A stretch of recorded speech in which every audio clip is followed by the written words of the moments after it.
আমাদের কতগুলো খারাপ অভ্যেসের কথা বলছি। সকালবেলা ঘুম থেকে উঠে আবার ঘুমাতে ইচ্ছা করে।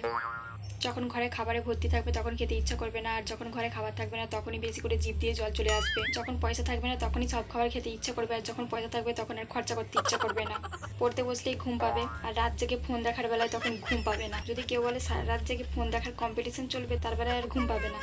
যে খাবারগুলো শরীরের পক্ষে উপকারী সেগুলো খেতে ইচ্ছা করবে না, আর যে খাবারগুলো শরীরের পক্ষে ক্ষতিকর সেগুলোই বেশি করে খেতে ইচ্ছা করে। ঘুগনি যদি বাড়িতে পরিষ্কার করে বানানো হয় তার বেলায় খেতে ইচ্ছা করবে না, আর যখন মেলাতে যাবো তখন ওটার দিকে বেশি লক্ষ্য পড়ে, কারণ ওটাতে কাকু কাকিমাদের পরিশ্রমের ঘামটা বেশি থাকে, ওই জন্য খেতে বেশি মিষ্টি লাগে। যখন বাড়িতে কেউ থাকে না তখন সব কাজ ঘোড়ার মতন হয়ে যায়, আর যখন বাড়িতে সবাই চলে আসে তখন ঘোড়া দেখে ঘোড়া হয়ে যায়।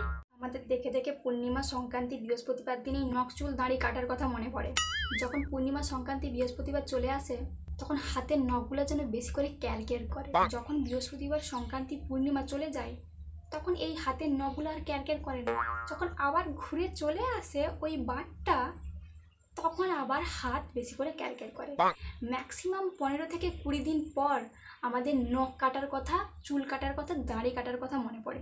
যদিও দাড়ি আমার নেই, ছেলেদের থাকে। যখন নিজেরই মনে হয় যে এবারে কুড়েমিগিরি করাটা ছেড়ে দেওয়াটা উচিত আমাদের, তখনই নখ চুল দাড়ি কেটে সাফ করে দিই আমরা। দেখে দেখে পূর্ণিমা সংক্রান্তি বৃহস্পতিবার দিনে আমাদের মাছ মাংস ডিম বেশি করে খেতে ইচ্ছা করে। মাত্র 24 ঘন্টার জন্য আসে পূর্ণিমা সংক্রান্তি বৃহস্পতিবার, ওই একটা দিনই আমরা পাগল হয়ে যাই মাংস ডিম খাওয়ার জন্য।